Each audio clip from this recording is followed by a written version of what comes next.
the empty seat at the dinner table, children who were forced to grow up without their mother or their father, parents who would never know the feeling of their child's embrace, nearly 3,000 citizens taken from us, leaving a gaping hole in our hearts. On September 11th, 2001, in our time of grief, the American people came together. We offered our neighbors a hand, and we offered the wounded our blood. We reaffirmed our ties to each other and our love of community and country. On that day, no matter where we came from, what God we prayed to, or what race or ethnicity we were united as one American family. We were also united in our resolve to protect our nation and to bring those who committed this vicious attack to justice.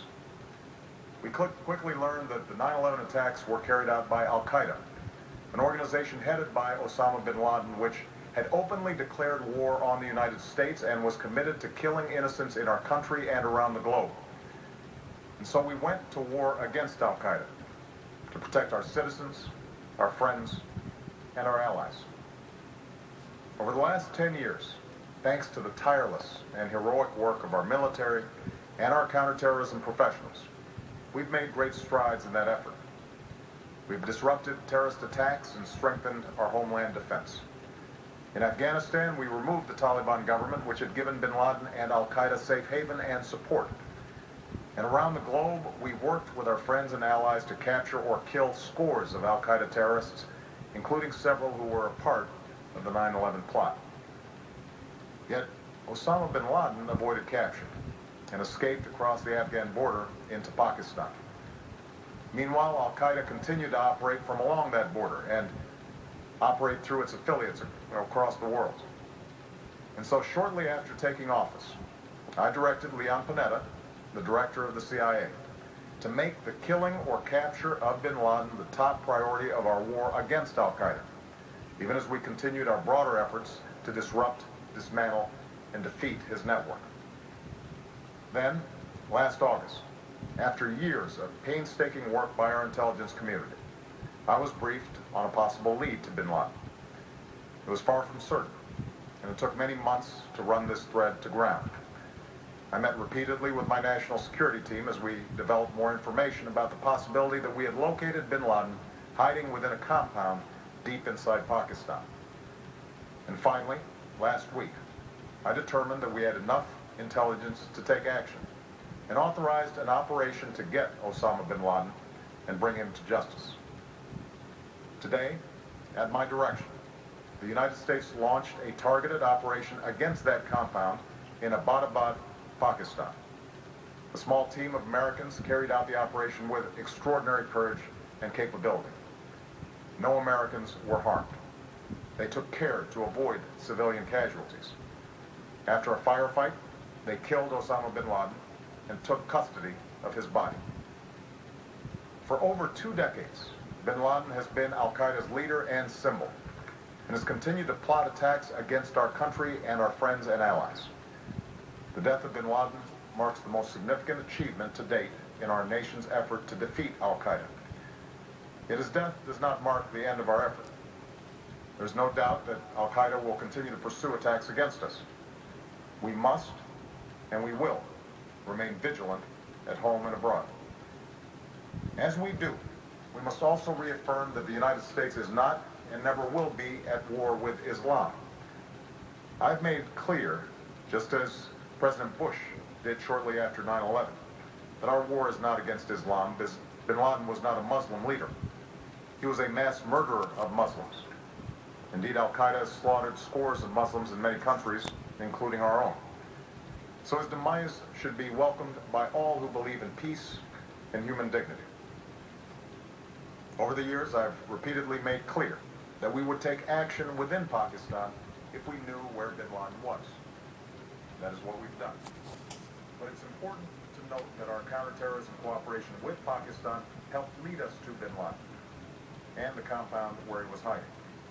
Indeed, bin Laden had declared war against Pakistan as well and ordered attacks against the Pakistani people. Tonight, I called President Zardari, and my team has also spoken with their Pakistani counterparts. They agree that this is a good and historic day for both of our nations. And going forward, it is essential that Pakistan continue to join us in the fight against al-Qaeda and its affiliates. The American people did not choose this fight.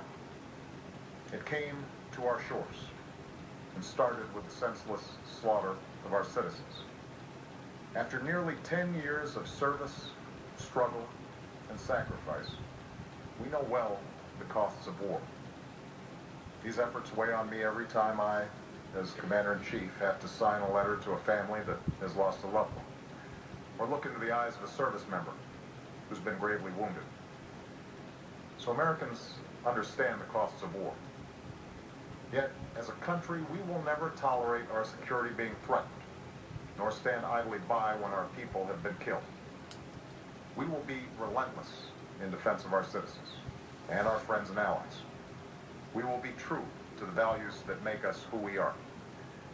And on nights like this one, we can say to those families who have lost loved ones to al-Qaeda's terror, justice has been done.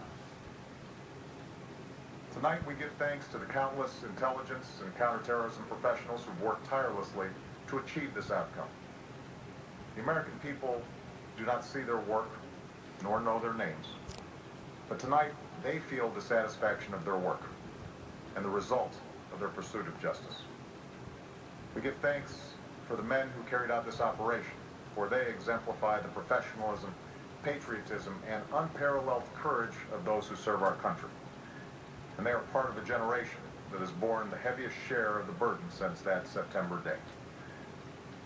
Finally, let me say to the families who lost loved ones on 9/11 that we have never forgotten your loss, nor wavered in our commitment to see that we do whatever it takes to prevent another attack on our shores. And tonight, let us think back to the sense of unity that prevailed on 9/11. I know that it has at times frayed. Yet today's achievement is a testament to the greatness of our country and the determination of the American people. The cause of securing our country is not complete, but tonight we are once again reminded that America can do whatever we set our mind to. That is the story of our history. Whether it's the pursuit of prosperity for our people or the struggle for equality for all our citizens, our commitment to stand up for our values abroad, and our sacrifices to make the world a safer place. Let us remember that we can do these things not just because of wealth or power, but because of who we are. One nation, under God, indivisible, with liberty and justice for all. Thank you. May God bless you, and may God bless the United States of America.